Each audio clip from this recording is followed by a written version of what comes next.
Hey, what's up, my little Tattle Tells? Yo, sit down, shut the door. Morally judgmental people, come in here, because this seems to be right up your alley, too. Yo, I got a question for y'all, and let me know in the comments.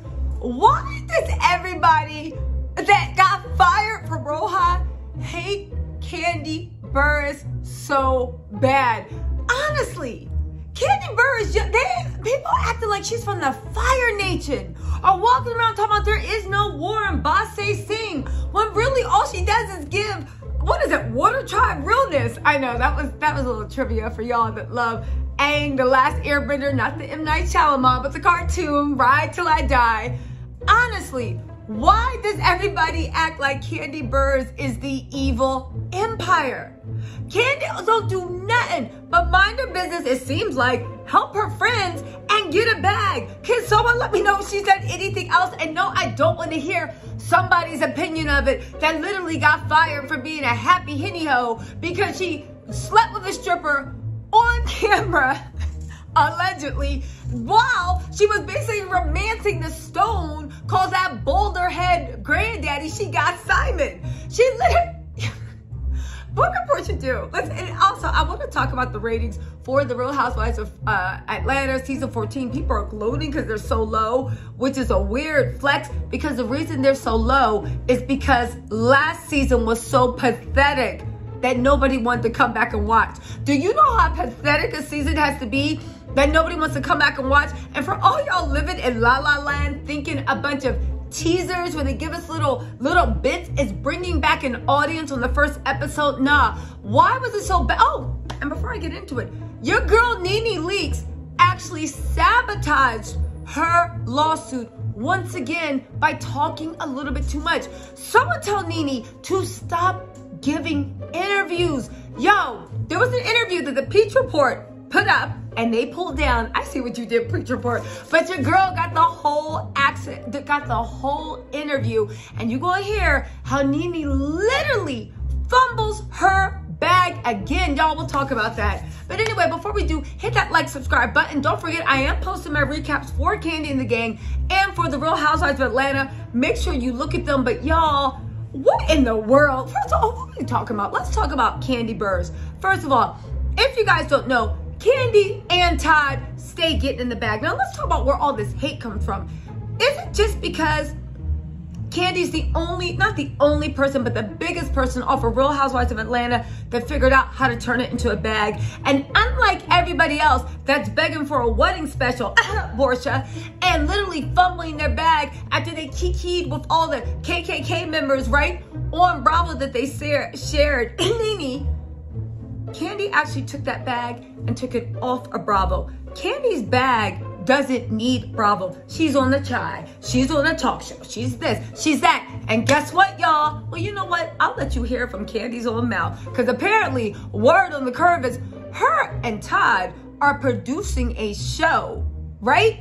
They're producing a show that's a Broadway play that's starring Samuel L. Jackson and a bunch of heavy hitters. Y'all, you can't make this up. Listen to this. Todd and I have just been announced as producers on The Piano Lesson, coming to Broadway September 19th, starring Samuel L. Jackson, John David Washington, and Danielle Brooks. Listen, let's just call a spade a spade. Kandi is the first case of obvious jealousy I've ever seen in real life, because nobody can actually point to anything that Kandi does to stop their bag. They basically try to say that Kandi being so successful is stopping their bag. But Kandi had the same bag you did, and now she's all for Bravo. And you can be like, oh, well, Bravo helped her. Did Bravo help her get Samuel L. Jackson for a play? Did Bravo help her turn Old Lady Gang into the empire it is? And she got Blaze Steakhouse, which I actually do want to try because that food looks super good. Next time I'm in Atlanta, and no, I ain't telling none of y'all when I go, yo, I'm literally gonna go to all Kandi's restaurants and do a review, right? Y'all know my greedy self. Breakfast, lunch, and dinner. Let's see what they got. Anyway, all jokes aside, right? That's all Kandi did. No one else. What is Porsha doing? Posting like fake family pictures with that boulder head granddaddy she with?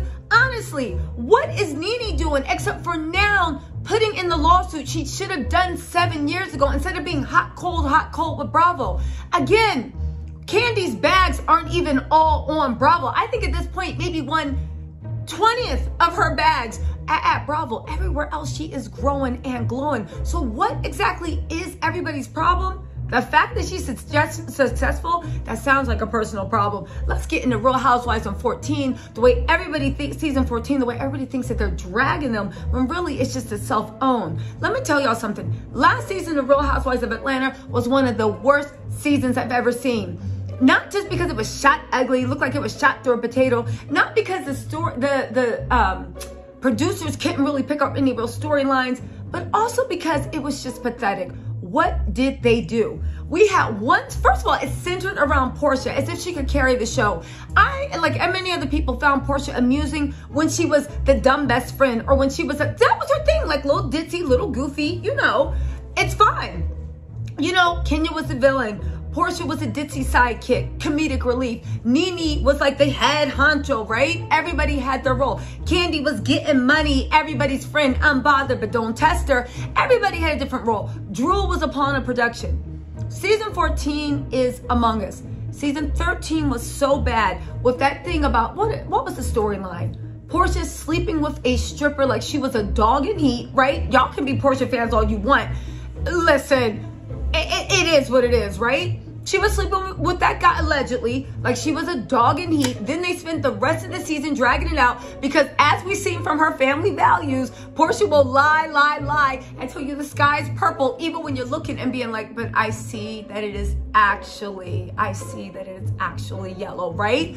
Then Porsha made Black Lives Matter a storyline, and then production pushed up her Black Lives Matter. Mind you, look at the person that's carrying on her grandfather's legacy, right? She didn't show up for none of the events at the Hosea Williams Foundation. I'm sure somebody calls her and she's going to show up to my next Sunday because Porsha's always running behind. She didn't show up for none of the events for the Hosea Foundation. She doesn't really post the Hosea Foundation. Simon posted. And not only that, when's the last time she posted something on her feed? I think she even forgot Breonna Taylor's birthday and posted that a day later. Remember a year ago, she was being like, I see PJ when I look into Breonna's eyes, right? No shade to Breonna Taylor, may that angel rest in peace. But didn't Porsha seem like it? Looked like it, she used it for a storyline. But they weren't satisfied with that. Then production went back and literally made a storyline, a Black woman questioning another Black woman's activism. Now, here's the thing. Kenya wasn't questioning Porsha's activism. She was calling her a fake ass bitch, right? She was calling her fake as hell. And turns out Kenya was right. Let's hear it for the Aquarius Queen. But all jokes aside, they decided to make that disgusting storyline about taking another Black woman and having her question a Black woman's thing to tear down each other as a storyline, but then protected Porsha. All she was doing, there was all these gross storylines going on for the Real Housewives of Atlanta. Not to mention Drew was acting a fool, literally trying to S-shame LaToya because the pastor liked her. There was all this mess going on. And let's not forget, over all of it, unbeknownst to us, allegedly Porsha was getting Fallon Penna's scenes cut out because she thought that she had a chance of stealing Fallon's billionaire husband that was gallivanting with her all over Latin America, because we know he's not allowed in the EU, that was gallivanting with her all over Latin America. Because like I said, by what it looks like, he ain't allowed in the EU, right? He only go where the American dollar can get you 200 American dollars to one, right? Well, he was gallivanting all over Latin America with his side chick, and then made her the main chick. You know, side note, I'm gonna say something, right? You know, they say that somebody's just not meant for something. Has anybody ever thought of the fact that maybe Simon's not meant to be a house husband? Because let's think about this. Simon lied, cheated, stealed, and killed, whatever you want to call it, right? To get Fallon on, even moved into a house because they needed a bigger house, to get Fallon to be a housewife. Fallon got bought on. By all accounts, everybody said that she would have gotten that peach. However, people are alleging that Porsha interfered. They decided, it's before they didn't know Porsha was coming back, right? And before they knew that she was sleeping with her boulder head granddaddy. That, you know, oh, I don't really like her. Fallon got pushed out. Why? Porsha put in, allegedly, a little word that got her pushed out. And she thought that she had a chance with Simon to take the bag. Now, this before she knew it was an old Crown Royal bag filled with rusty pennies. Now, peep this game, right? God don't like ugly. Porsha, at the same time, was kicking it with Simon, didn't know where it was going. Finally, he committed to her, right? Simon thought he was making a come up with, now I'm gonna be the star of Real Housewives of Atlanta's thing. I'm guaranteed to be a house husband. And he could stick it with Fallon, because to me it seems like he's obsessed with like, ooh, like letting her know, how I don't need you. Anyway, right? All that happened, those two horrible people connected and made a yucky supernova. They make each other look so bad, and I don't know why. Maybe you see their personalities and they just always look like, I don't know, they always look like they've been day drinking, right? Anyway, that happened. They got their own show. But peep this game, right? Porsha had the scheme right. She was gonna keep things kind of like, are they friends? Are they not friends? Are they friends? Are they not friends? Until the divorce was finalized. And then a month later be like, guess what? We fell in love and it ain't nobody's business. Now, truth be told, had Porsha done things like that, everything would have worked. People still would have thought that Simon had money. People still would have thought that Porsha secured the bag, but they would have thought that she did it the right way, so she would have took a lot of her fan base with her. Instead, Simon's ego was so big on sticking it to Fallon, it looks like, and getting Fallon back, that he literally pushed Porsha to claim him, then released that thing about them being engaged, which then the public was like, say what? And they jumped all over Porsha, ripped him apart, and then they would have ripped Simon apart, but he's a non-factor, so it's like whatever. Then, on top of that, just when they could climb out of that PR mess, you a low down, dirty homewrecker, but there were still people like, secure the bag, Porsha gets you the bag. You know Porsha's fans are like whatever, right? They got, not all of them, right, but those type, were like, yeah, but she still secured the bag. Then Simon was exposed by someone. Simon was exposed for literally writing fake bios, bragging about wealth that did not exist for $109. And then when he got exposed for that, he doubled down in another place that's completely unverified. And now he's literally resorted to like allegedly paying for appearances with Davido. I think it's like, what, 30K? Paying for appearances with Davido and reversing his cars out of the driveway and then putting them back in. I guess when you only got time to travel like you know, 3 times out of the year, that's all you can do, right? Anyway, I say all this to say, every single time Simon gets close to his dream, it eclipses him. Maybe he needs to start accepting you are not destined to be on TV. For some reason, the universe thinks you don't deserve it. And no matter how much you try, it keeps eluding you. I don't know. What do I know? Anyway, y'all, also, let's get into this video about how Nene fumbled her own bag. Y'all, listen to this. I felt like it was the right time a couple of years ago, or a few years ago. Yeah. But I was constantly being retaliated against, being blacklisted, not able to work, being silenced.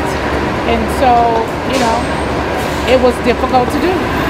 What do you think about, there's some like haters on Twitter saying it's because you didn't get your own show. Like, no.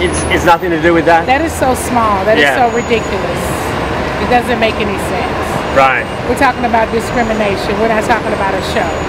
What do you It has nothing to do with having a temper tantrum and wanting a show. I never wanted my own show. I mean, I had many opportunities to have one. If I did, that's not it. It's discrimination. That's just what it is. Do you think that I just gave you a perfect example? Yeah. You know, Do you if think you it was wore your hair in the discrimination? afro and I started telling you about your hair is too ethnic for a white man, that's not good. Yeah. So you think they blacklisted you? Say to a black woman, you're a white woman because you're wearing your hair blonde, as if it belongs to a certain ethnic group, to a certain people. I mean, that's not right either. And it's just more than that. It's discrimination. Yes, I've been blacklisted. When you haven't worked in 3 years, when all of a sudden you're working and sought after, then suddenly you're not working, it's being blacklisted. I haven't caused any problems on any sets. Everybody I've ever worked with, I've had a good working relationship with, except for this group of people. Now, y'all, Nene last time fumbled her bag by going on and trying to get the whole world to boycott Bravo. Now, at the time, nobody was really feeling Nene's pleas to boycott Bravo because Nene had been the resident mean girl. Nene had tortured people. We saw what she did with Kenya. We saw this, we saw that. A lot of people are like, Nene, you were fine with that when it was turned on other people, but now it's on you. It doesn't matter whether she was right or wrong, because again, everybody got an opinion. I actually do think that Nene is right. NBC Universal and Bravo do got a problem with that, and they need to solve that problem. And I don't think that Nene's making it up. However, I will say this, Nene, you messed up your bag the first time doing this, and you saw what happened, and it blew up in your face. Mariah Huq had a case. I hear it's a very strong case. Have we heard about Mariah? No. Mariah either got a settlement or she's about to have a big settlement. Again, with cases like this, it's best to go quiet, let your lawyers collect information, and then hit them. You can always expose them later.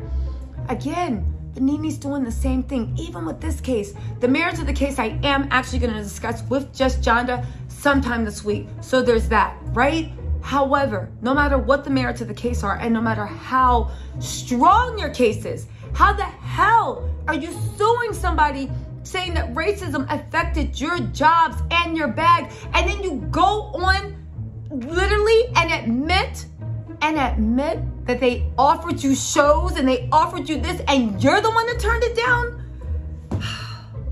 Y'all, let me know what you think in the comments, because I can't. Let me know what y'all think in the comments, all right? And look out for the Real Housewives of Atlanta, Real Housewives of Beverly Hills, and also Kandi and the Gang recaps, all right? Talk to you later. Bye.